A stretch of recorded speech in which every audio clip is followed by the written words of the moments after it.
추경호 실장님. 네. 계속 질문해도 되겠어요? 예. 네. 지금 우리 비정규직 문제는 청년 실업 문제랑 아울러서 우리 노동 문제 중에 가장 주요 우리 정부의 과제이죠. 네. 정부는 이 비정규직 문제를 줄이려고 애를 많이 쓰고 있죠. 그렇습니다. 예. 근데 정부 때문에 비정규직이 늘어난다면은 어떻게 생각하시겠어요? 우리가 고쳐야겠죠. 예. 네, 그 얘기를 좀 하려고 합니다. 우리 1년에 정부와 사업, 일사의 사업에 예산을 어느 정도 쓰는지 혹시 기억하세요? 제가 통계를 보니까 2013년도에는 2066건에 1조 3,400억 계약을 했습니다. 예산이 아니라 계약건 액수입니다. 작년의 경우는 1,689건에 1조 1,162억이에요. 즉 1년에 1조 수천억씩 우리는 정부와 사업에 돈을 쓰고 있어요. 그런데 2013년도의 경우는 말이죠. 계약이 일어난 날짜를 보면 6월 이후가 70%예요. 대부분 2월 이후에 계약이 이루어지고 있어요. 2014년도 66%. 조금 나아지긴 했습니다만 3분의 2가 6월 달부터 계약이 이루어지고 있습니다. 물론 예산 배정 받아서 사업계획 세워서 결제받고 또 심의위원회 돌리고 이런 문제가 있죠. 이 모든 사업이 지난 정부 때 모 장관의 지시로 전부 조달 구매를 해야 됩니다. 조달청 넘어가면은 최소한도 50일에서 60일 공고를 해야 돼요. 이런 등등의 1년의 절차를 밟다 보면은 6월달 하는 게 제일 많더라고요. 6, 7, 8. 심지어는 3, 4분기, 4, 4분기 하는 것도 50%가 넘어요. 자, 이거 한쪽의 문제고 또 다른 문제. 이제 계약이 3, 4분기, 4, 4분기 이루어진다 하더라도 이 사업은 죽었다 깨라도 10월 말에 마치라는 게 우리 내부 규정입니다. 뭐 규정이라고 할 수 없습니다. 기재부 계셨잖아요. 예산 당국에서는 사고일 하지 말라고 그런답니다. 또 감사원에서는 사고일하는 걸 감사 대상으로 일본으로 보고 있어요. 부처 공무원들은 절대 예를 들어서 9월 달에 계약을 해도 이게 6개월이 필요해도 3개월 내로 맞춰라. 자, 이런 지금 상황이 벌어질 경우에 해당 업체는 어떻게 하겠습니까? 정규직을 못 씁니다. 1, 2, 3, 4, 5 일이 없는데 어떻게 정규직을 쓰겠습니까?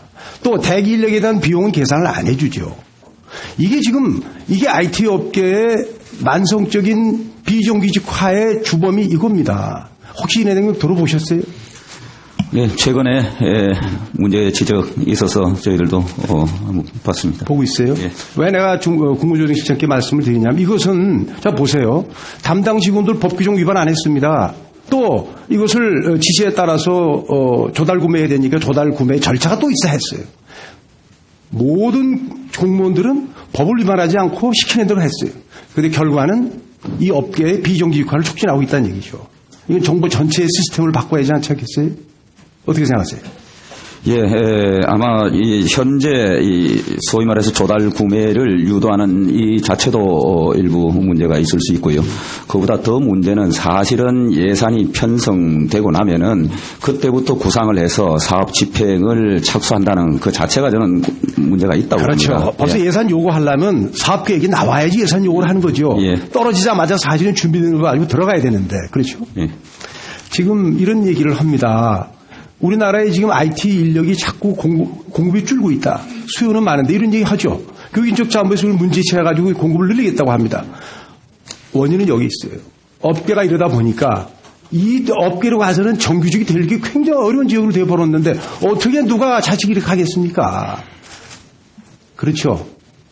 자, 그래서 몇 가지 나온 김에 조금 더 첨언하면 이렇습니다. 이 업계 얘기를 들어보면은 예를 들어서 아이디어를 내거나 해서 채택이 돼도 똑같이 경쟁이 들어간답니다. 인센티브가 전혀 없어요. 일본 정부의 경우를 보면은 어떤 업체가 제안한 사업이 채택되면은 인센티브를 줍니다. 가점을 주든지 아니면 수익액을 해준답니다.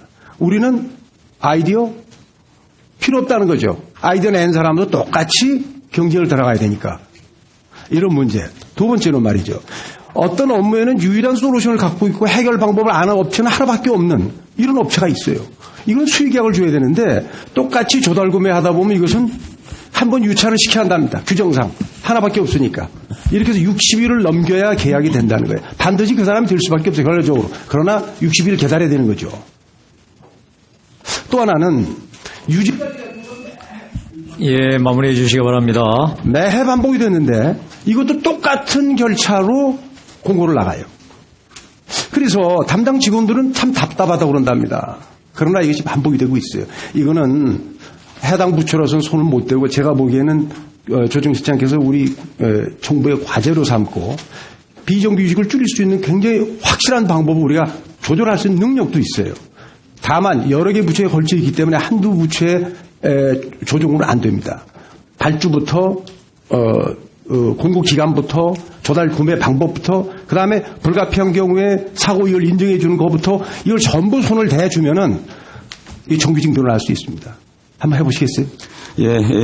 지적하신 부분 중에 일정 부분 제도적으로 접근해야 될 부분이 뭐가 있는지는 저희들이 꼼꼼히 보겠습니다. 다만 행태 개선과 관련해서 아까 말씀드린 대로 발주하는 타이밍을 예산이 다 편성되고 나서 확정되고 난 연초부터 그 고민을 해서 4월, 5월, 6월에 발주를 할 것이 아니라 그보다 훨씬 땡길 수 있는 방법도 있을 거고요. 지금 아시다시피 또 긴 기간을 하기 위해서는 장기 계속 계약 제도도 있기 때문에 뭐 기간을 장기간 할 수 있는 그런 시스템도 활용할 수 있을 거고 방금 말씀하신 그 아이디어를 가지고 하는 부분 물론 지금 조달을 할 때 기술이 우수한 기업에 대한 가점 제도를 주고는 있습니다만 이게 단독으로 아이디어를 내고 또 그 사업을 할 경우에 그 이제 수의 계약 가능성 문제인데 한쪽에는 그 필요성이 또 있겠지만 한쪽에는 이게 또 공정한 또 구매 조달 이런 부분에 관한 문제도 있기 때문에 저희들이 전체적으로 한번 살펴보겠습니다. 예.